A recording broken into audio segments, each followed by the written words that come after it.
This map pack in some ways is one of our first full direct Halo game projects. We started thinking about what do we want to do for map packs, when do we want to do them. We definitely wanted to pay full service to the universe created in Reach. One big consideration when we were working was how do we fit this to the fiction? All these maps are unique from the story standpoint of being places that are snapshots around the Reach universe as Reach is falling. You're constantly confronted with the fact that there's this beautiful place, but it's not going to be there forever.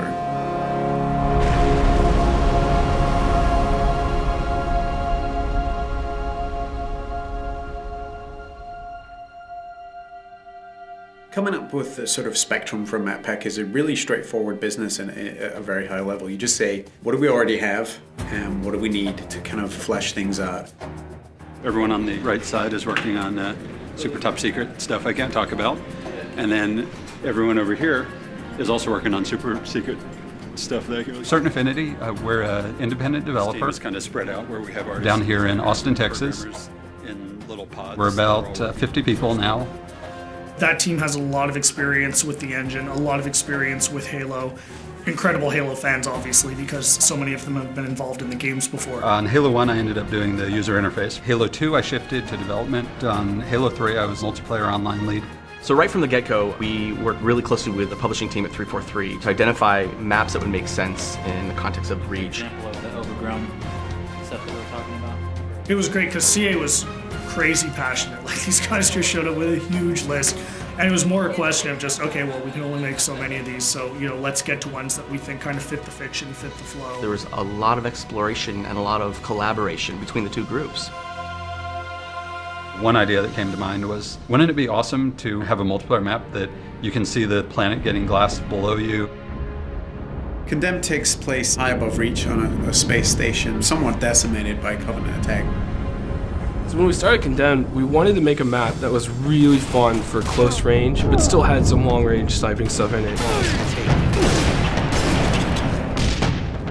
We're looking at Lockout specifically. What are some of the characteristics about Lockout that we think are so fun, and how can we take some of those and do them in a completely new map? Something that really pulls infantry together in a really tight environment. It is a circular map. How do we prevent people from just getting in this habit of going in a circle and never meeting each other? The low grav center, which we experimented with a couple different ideas on. Sort of this one spot where no matter where you are on the map, you can always get to the action quickly, or you can always get across the map quickly. It does change your gameplay style and things you need to do. You're kind of a sitting duck when you're sitting out there in low gravity, floating around. I remember at one point there was a giant energy beam that would come down, and if you were standing on that center platform at the wrong time, you would get blasted to smithereens. It was just encouraging people not to go into the center of the map, which is the exact opposite of what we wanted to do, so we just removed it. The earliest stages of the art pass were dark and much more creepy. If it's dark and industrial, it's really easy to get lost. So over the course of development, we decided to brighten this space more. And make it still retain a lot of the character we originally wanted, but to make it work. On a really tight map like Condemned, it's critical that the player is able to orient themselves. It actually came down to a lot of art coming in and helping us out and doing color-coded rooms. In the comm room, there's actually a big hologram establishing where it's been damaged and that it had been abandoned. Thinking about it like a facility that you would be in, what kind of signage would be around that would help you navigate an airport or a hospital or a military base. One of the effects which we iterated on the most was the shield door effect. We couldn't make it look like a shield from any other shield effect that you have in Halo because that would communicate a certain functionality. We had to design a new one, and we went through probably 4 or 5 different iterations. Some were way too strong and way too distorted because people want to be able to stand and shoot through the reactor core, and so we couldn't do anything that would really obstruct the view. I think it's going to be really fun when people play it the first time and they think they can go their old camping routines with the shield door and they just get a sticky grenade right in their face and they're going to drop it. At the end, I feel like we have a map which has a lot of mood in each of the spaces and really feels unique, not just in and of itself, but to the rest of all the maps that are within the Halo franchise. We're looking at the story and the fiction And we really want all of our maps to be set in very distinct locales. Highlands is a military training preserve where certainly Spartans did some training. You have the guard tower in the middle, judging the war games. The Pelican crash landed that had a bunch of Spartan 2s on it. The Covenant coming in and glassing the entire planet. The lighting for Highlands was really based around the idea of a forest fire. The closest thing we could come up with to glassing, nearby glassing. In some of the original concepts that we did, we were really going for more of an abandoned training facility. We had vines growing up, the buildings, and lots of overgrown foliage. Originally, the waterfall, which comes down through the middle of the map, flowed over and actually kind of hid the gully where the ghost is in there. While it's very interesting to do that kind of work, it doesn't really line up with the Halo aesthetic. Sometimes it's really good to just go back to a really simple shape and just get players meeting as fast as possible.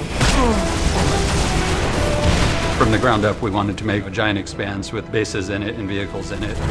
What's the flow of the vehicles going to be? How are they going to move across the map? And then how, on top of that, are the infantry going to move?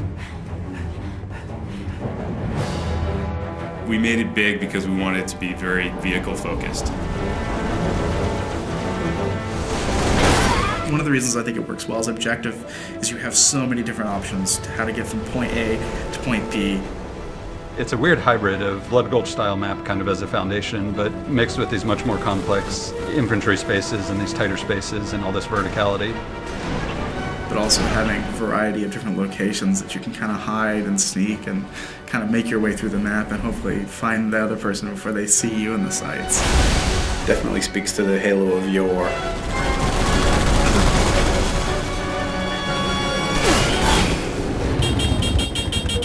The new expanded firefight support meant that we definitely wanted to put in another firefight map. Unearthed is a really dusty, dry, arid environment.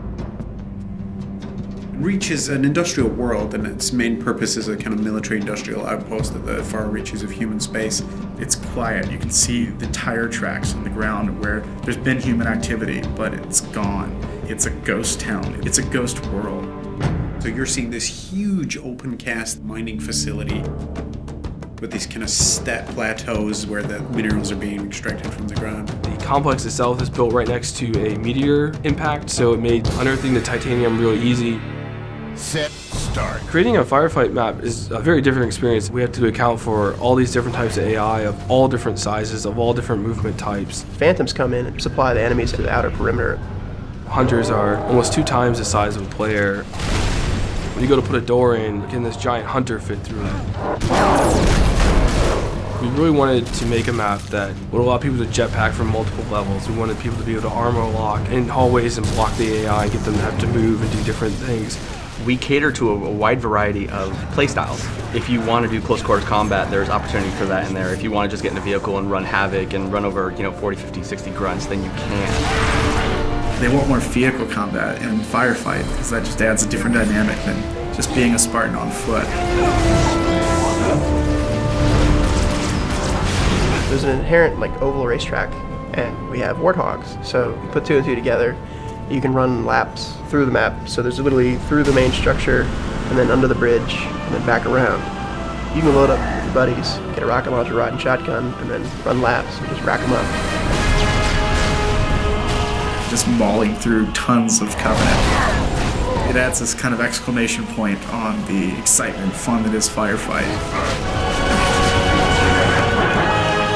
I hope that when players first play Unearthed, that they take a look around and just feel inspired and in awe of the grand scale of things, because it's a huge map.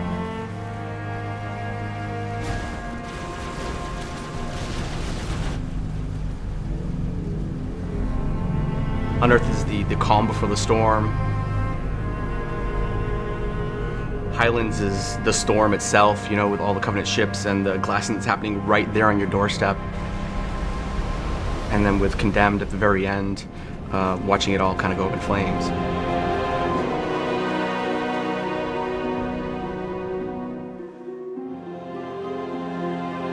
This is really something being created by 343 and CA, and just being created by a bunch of diehard Halo fans. This is our core business. This is all we're doing from now on is Halo games and Halo support and Halo maps. We have resources, we have people, and we're going to throw those people and those resources and that talent and that effort to the Halo franchise, and it's a huge responsibility. People should understand that we understand that and we respect that, and we're going to do everything that we can. The community is huge for us in helping us shape what it is that we do next. The more vocal the community is, the more they tell us what they like, the more we can make sure that we try to give them that experience.